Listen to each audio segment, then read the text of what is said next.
नमस्ते र स्वागत छ। आज हामी एउटा यस्तो अभ्यासको गहिराईमा पुग्दैछौँ जुन 2500 वर्षभन्दा पनि पुरानो हो, तर आजको यो तनावपूर्ण संसारमा झन बढी सान्दर्भिक भएको छ। यसको नाम हो विपस्सना। हो, एकदम। आजको हाम्रो स्रोत सामग्रीको सबैभन्दा रोचक पक्ष के हो भने नि, यो यति सरल भाषामा लेखिएको छ कि मलाई लाग्छ एउटा सानो बच्चाले पनि बुझ्न सक्छ।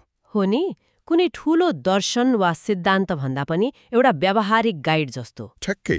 त्यसैले आज हाम्रो लक्ष्य पनि यही सरलतालाई कायम राख्दै विपस्सनाको वास्तविक गहिराईमा पुग्नु हो। र त्यो सरलता नै यसको शक्ति हो, होइन? किनभने यो बाहिरको ज्ञान सिक्ने कुरा होइन। यो त आफ्नै मन, आफ्नै शरीरले कसरी काम गर्छ भनेर आफैले अनुभव गर्ने तरिका हो। मतलब अरूको कुरा सुन्ने होइन, आफैले जाँच्ने। हो, स्रोतहरूले बारम्बार भन्छन् आफै अनुभव गरेर हेर। यो आफ्नै सत्य खोज्ने एउटा वैज्ञानिक यात्रा जस्तै हो। आफ्नै सत्य खोज्ने वैज्ञानिक यात्रा, यो सुन्दैमै शक्तिशाली लाग्यो। ल, त्यसो भए यो यात्रा सुरु गरौँ। सबैभन्दा आधारभूत प्रश्नबाट थालौँ न त। यो विपस्सना शब्दको खास अर्थ के हो? विपस्सनाको शाब्दिक अर्थ हो विशेष तरिकाले हेर्नु। विशेष तरिकाले? हो, मतलब वस्तुहरूलाई जस्ताको तस्तै हेर्नु। यहाँ विशेष तरिका भनेको कुनै आफ्नो धारणा, कुनै मूल्याङ्कन, केही पनि नराखिकन हेर्नु हो। यो कल्पना गर्ने वा सोच्ने कुरा पनि होइन। यो त वास्तविकतालाई जस्तो छ ठ्याक्कै त्यस्तै अनुभव गर्ने विधि हो। एउटा स्रोतले त यसलाई अझ रमाइलो तरिकाले भनेको छ। के भनेर? यो आफ्नो भित्र गहिरिएर हेर्न सक्ने एउटा सुपर पावर जस्तै हो रे। Super power? क्या राम्रो शब्द हो, जुन हामी सबैसँग हुन्छ, तर हामीले त्यसलाई प्रयोग गर्न सिकेका हुँदैनौँ। मलाई यो शब्द मन पर्यो। यसले विषयलाई अलि आकर्षक बनायो। तर सामान्यतया सुपर पावर पाउन त सजिलो हुँदैन। त्यसो भए यो भित्री संसार हेर्ने सुपर पावर विकास गर्ने पहिलो कदम के हो त? पक्कै पनि। र पहिलो कदम एकदमै सरल छ, तर त्यो बिना अगाडि बढ्न सकिँदैन। के हो त्यो? यो यात्राको पहिलो चरणलाई आनापान भनिन्छ। स्रोतले यसलाई श्वास प्रश्वासमा ध्यान दिने एउटा खेल जस्तै भनेको छ। यो विपस्सनाको जग हो, जहाँबाट सबै कुरा सुरु हुन्छ। आनापान अर्थात् श्वासमा ध्यान दिने। यो त धेरै ध्यान विधिहरूमा सुनिन्छ। यसमा केही विशेष छ कि? यसको विशेषताबारे भन्दा पनि यसको उद्देश्य प्रष्ट छ। आनापान कसरी गरिन्छ भने कुनै शान्त ठाउँमा आरामसँग बस्ने, ढाड सिधा पारेर। अनि त्यसपछि आफ्नो सम्पूर्ण ध्यान नाकको द्वारमा केन्द्रित गर्ने, त्यो सानो त्रिकोण आकारको क्षेत्रमा। तपाईले केवल नाकबाट भित्र पस्दै गरेको र बाहिर निस्कँदै गरेको स्वाभाविक श्वासलाई महसुस गर्नुहुन्छ। श्वासलाई बदल्ने, लामो वा छोटो बनाउने केही गर्नु पर्दैन, केवल त्यसको साक्षी बन्ने। सुन्दा त सजिलै लाग्छ, तर म अनुमान गर्न सक्छु यो त्यति सजिलो छैन। केही सेकेन्डमै मन त कता हो कता पुगिसक्छ होला। तपाईले एकदम सही कुरा समात्नुभयो। मनको काम नै भट्किनु हो। हिजोको कुरा, भोलिको योजना, अनेक थोक। हो, तर आनापानाको अभ्यास भनेको मनसँग झगडा गर्नु होइन। जब थाहा हुन्छ कि मन भट्कियो, रिसाउने वा निराश हुने होइन। के गर्ने त? केवल मन भट्किएछ भनेर थाहा पाउने अनि एकदमै प्रेमपूर्वक धैर्यताका साथ आफ्नो ध्यानलाई फेरि श्वासमा फर्काउने। 1000 पटक भट्कियो भने 1000 पटक नै फर्काउने। भनेपछि हरेक पटक मन भट्किएको थाहा पाउनु र त्यसलाई फर्काउनु नै अभ्यास रहेछ। ठ्याक्कै। स्रोतमा एउटा राम्रो उदाहरण पनि थियो नि, जसले मलाई यो कुरा बुझ्न मद्दत गर्यो। यसले मनलाई धारिलो सिसा कलम जस्तै तेज र एकाग्र बनाउँछ रे। ओहो, एकदम सही उपमा हो त्यो। मन यताउता भट्किँदा त्यसलाई फेरि श्वासमा फर्काउँदै जाँदा त्यो सिसा कलम जस्तै धारिलो बन्दै जान्छ। सुरुमा भुत्ते भएको मन बिस्तारै एकाग्र र शक्तिशाली बन्छ। हो, आनापानको अभ्यासले मनको त्यो भुत्ते वा भट्किने बानीलाई कम गर्छ र जब मन यसरी तेज, एकाग्र र संवेदनशील हुन्छ, तब मात्र त्यो शरीरभित्रको सूक्ष्म सत्यहरू देख्न सक्ने बन्छ। त्यो धारिलो सिसा कलम बिना भित्री संसारको नक्सा कोर्न सकिन्न।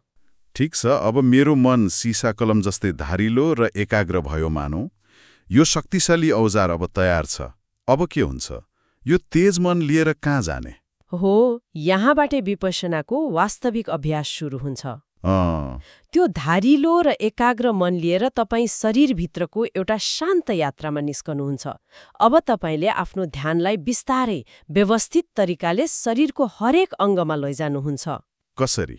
टाउकोको टुप्पोदेखि सुरु गरेर अनुहार, घाँटी, काँध, हात, छाती, पेट, ढाड हुँदै खुट्टाको औँलासम्म एक एक अङ्गलाई क्रमबद्ध रूपमा नियाल्दै जाने। यो त आफ्नो शरीरको स्क्यान गरे जस्तै भयो। तर यो यात्रामा के खोजिन्छ त? केही विशेष कुरा पत्ता लगाउन खोजेको हो? हो, तर हामीले जे खोजिरहेका छौँ त्यो कुनै रहस्यमय कुरा होइन। हामीले खोजेको हो संवेदना। संवेदना? शरीरमा भइरहेका कुनै पनि साना साना शारीरिक अनुभवहरू। त्यो झन्झनाहट हुन सक्छ, न्यानोपन हुन सक्छ, चिसोपन, दबाव, कम्पन, दुखाइ, जे पनि। स्रोतले भने जस्तै तपाईँ आफ्नो शरीरको अध्ययन गर्ने एक होशियार र निष्पक्ष वैज्ञानिक बन्नुहुन्छ, जसले बिना कुनै पूर्वाग्रह केवल यहाँ के भइरहेको छ भनेर हेर्छ। यहाँनिर कुरा साँच्चै रोचक हुँदैछ। एक वैज्ञानिकले जस्तै आफ्नो शरीरलाई हेर्ने, तर यो अवलोकन गर्दा त विभिन्न किसिमका अनुभवहरू होलान्, केही राम्रा, केही नराम्रा। हो, सुखद पनि दुखद पनि। अनि कतिपय अङ्गमा त केही पनि महसुस नहुन सक्छ। यस्तो अवस्थालाई कसरी सामना गर्ने? यसको सबैभन्दा महत्त्वपूर्ण नियम के हो? तपाईले विपश्यनाको मुटुमै छुनुभयो र यसको नियम जति सरल छ त्यति नै गहिरो छ। त्यो के हो? सबैभन्दा महत्त्वपूर्ण नियम हो, जब कुनै संवेदना महसुस हुन्छ त्यसलाई केवल हेर्ने मात्र, कुनै प्रतिक्रिया नजनाउने। कुनै प्रतिक्रिया नजनाउने? यो सुन्दा त एकदमै गाह्रो सुनिन्छ। शरीरमा साँच्चै दुखाइ हुँदा प्रतिक्रिया नजनानी बस्न त लगभग असम्भव जस्तै लाग्छ। राग भनेको आसक्ति, द्वेष भनेको घृणा। उदाहरणको लागि, यदि शरीरको कुनै भागमा एकदमै राम्रो, सुखद झन्झनाहट महसुस भयो भने मनको पुरानो बानीले के भन्छ? आहा, कति राम्रो, यो सधैँभरि रहिरहोस्। ठ्याक्कै, यो भयो राग। तर नियमअनुसार तपाईले त्यो सुखद संवेदनालाई समातेर राख्न खोज्नु हुँदैन। केवल त्यसलाई हेर्ने र यो पनि स्थायी छैन, यो पनि बदलिन्छ भन्ने सत्यलाई बुझ्ने। अनि दुखाइको हकमा? त्यसैगरी, यदि शरीरको कुनै ठाउँमा घुँडा दुखेको छ भने मनको बानीले तुरन्तै भन्छ, छी, यो मलाई मन परेन, यो तुरन्तै हटोस्। यो भयो द्वेष। हो, त्यस्तै हुन्छ। तर नियमअनुसार तपाईले त्यो दुखाइप्रति रिस उठाउने वा त्यसलाई हटाउन खोज्ने गर्नु हुँदैन। त्यसलाई पनि केवल हेर्ने, एउटा वैज्ञानिकले जस्तै, यहाँ यस्तो संवेदना छ भनेर। त्यसको चरित्रलाई हेर्ने। भनेपछि सुखद र दुखद दुवैलाई एउटै सन्तुलित नजरले हेर्ने, न राम्रोसँग टाँसिने न नराम्रोबाट भाग्ने। यो त मनको ठूलो तालिम भयो। हो, एकदमै। यो मानसिक अवस्थालाई स्रोतले के भनेको छ? यसको कुनै विशेष नाम छ? र यो विपश्यनाको एक प्रमुख लक्ष्य हो। स्रोतले यसलाई समता अर्थात् इक्वानिमिटी भनेको छ। समता? हो, समता भनेको सन्तुलित मन हो। मनको त्यो अवस्था जहाँ बाहिर जेसुकै भए पनि, सुख होस् वा दुःख, प्रशंसा होस् वा निन्दा, भित्र शान्ति र सन्तुलन कायम रहन्छ। तपाईँ हरेक संवेदनालाई आउन दिनुहुन्छ र त्यसपछि गएको हेर्नुहुन्छ, साक्षी भावले। किनभने तपाईले आफ्नो शरीरमै अनुभव गरेर बुझ्नुहुन्छ कि संसारमा सबै कुरा परिवर्तनशील छ, केही पनि स्थायी छैन। ठिक छ, समताको अवधारणा स्पष्ट भयो। तर म अझै यो सबैलाई जोड्न खोज्दैछु। हामीले आफ्नो शरीरको झन्झनाहट वा दुखाइलाई प्रतिक्रिया नदिई हेरेर के हासिल गर्दैछौँ? यो अभ्यासले हाम्रो दैनिक जीवनको तनाव, रिस वा चिन्तालाई कसरी मद्दत गर्छ? यो एकदमै महत्त्वपूर्ण प्रश्न हो। यसको जवाब हाम्रो दुःखको जडसँग जोडिएको छ। कसरी? स्रोतका अनुसार हामी प्राय आफ्नै लागि दुःख सृजना गर्छौं। कसरी? सुखद अनुभूतिहरूलाई सधैँका लागि टिकाइराख्न खोजेर, मतलब रागले, वा नराम्रो अनुभूतिहरूसँग लडेर, मतलब द्वेषले। जब हामीले चाहेको कुरा हुँदैन वा नचाहेको कुरा हुन्छ, हामी दुखी हुन्छौँ। हो, यो हाम्रो मनको गहिरो बानी हो, जुन 24 घण्टा चलिरहेको हुन्छ। जब हामी विपश्यनाको अभ्यासमा आफ्नो शरीरको ससानो संवेदनालाई समता भावले हेर्न थाल्छौं, हामी यही राग र द्वेषको गहिरो बानीलाई जरेदेखि परिवर्तन गर्न थाल्छौं। भन्न खोजेको तपाईको घुँडाको दुखाइप्रति प्रतिक्रिया नजनाउनु भनेको तपाईको हाकिमको गालीप्रति प्रतिक्रिया नजनाउने तालिमको पहिलो चरण हो। ओहो, अब बल्ल स्पष्ट भयो। ट्राफिक जाममा हुने रिसप्रति प्रतिक्रिया नजनाउने तालिम हो। हामी मनलाई प्रतिक्रिया जनाउन होइन, केवल हेर्न र बुझ्न सिकाउँछौं। भनेपछि यो शारीरिक स्तरमा मनको बानी परिवर्तन गर्ने एउटा प्रयोगशाला रहेछ। शरीरमा जे हुन्छ त्यो त जीवनमा हुने घटनाहरूको सानो रूप मात्र हो। बिल्कुल। त्यसो भए यो अभ्यासको अन्तिम परिणाम के हो त? हामी कहाँ पुग्छौं? साँचो रूपमा स्वतन्त्र र खुशी महसुस गर्ने बाटो हो यो। स्वतन्त्र हो। जब हामी बाहिरी परिस्थिति वा भित्री संवेदनाहरूको गुलाम बन्न छोड्छौं, अर्थात् राम्रो हुँदा नाच्ने र नराम्रो हुँदा रुने बानीबाट मुक्त हुन्छौं, तब हामी वास्तविक स्वतन्त्रता अनुभव गर्छौं।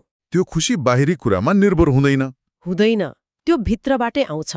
यो नै दुःखबाट मुक्तिको अवस्था हो। र मलाई लाग्छ यहीँनिर सुरुमा कुरा गरिएको सुपर पावरको अवधारणा फेरि जोडिन्छ, होइन त? हो, ठ्याक्कै।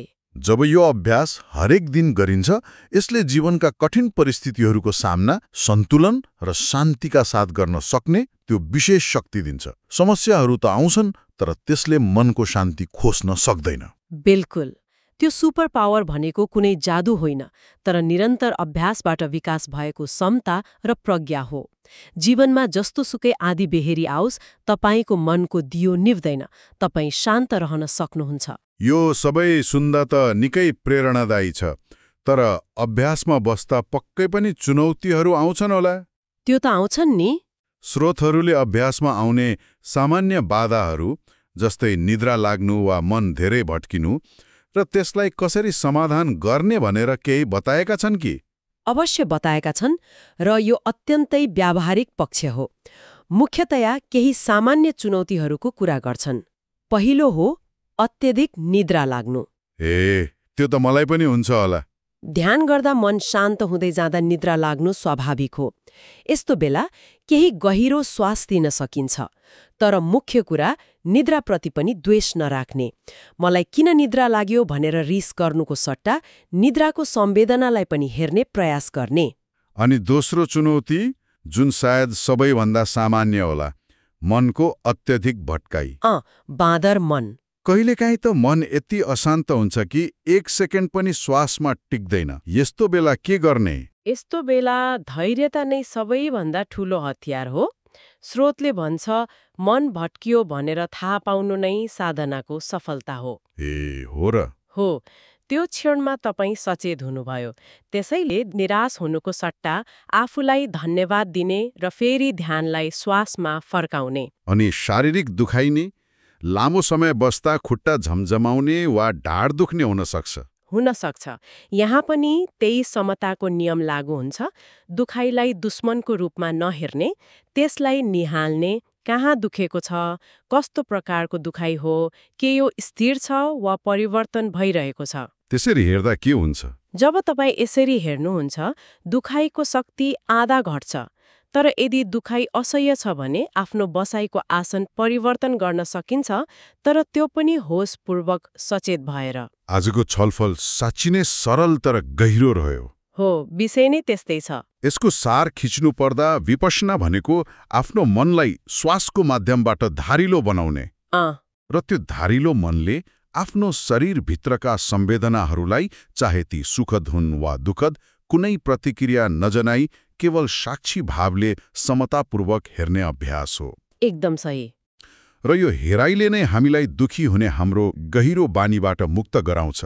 हो, र यो अभ्यासको सुन्दरता यसको सरलतामा छ, तर यसको प्रभाव अत्यन्तै गहिरो छ।